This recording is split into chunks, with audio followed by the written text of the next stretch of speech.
This one was like the key, in case we needed it sometime, you know. At the age of 10 and 13, I don't think there was much need. And when Cinda was going to a friend's house in the neighborhood, quite often she'd ask me to walk her around to the house.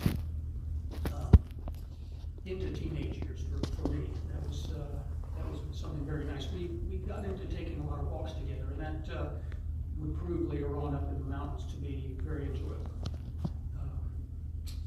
In the 1960s, we both went away to school and saw each other only at Christmas, and during the summers in upstate New York, we climbed a lot of mountains together, with or without family. Behind the house was a mountain where when things just kind of built up, she and I would just go take a hike. And we often went fishing together.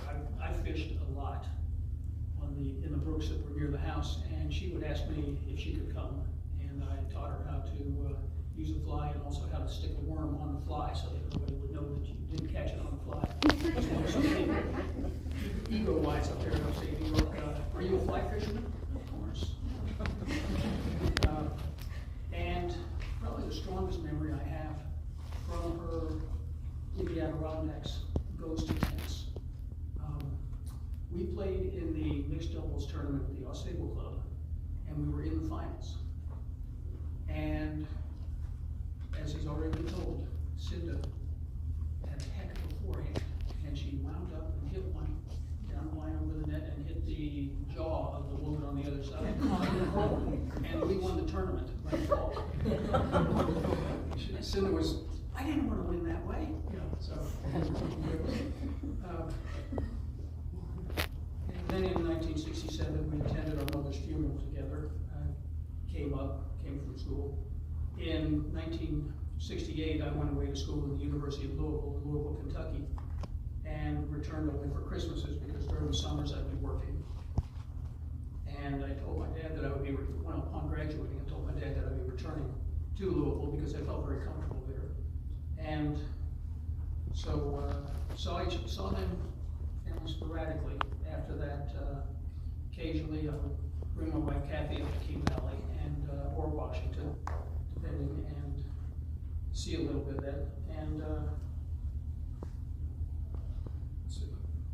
Cinda and I called back and forth quite often. That started during that time period in the 80s. If there was family news that she thought I ought to know, she would call me, and there are things I want to talk about.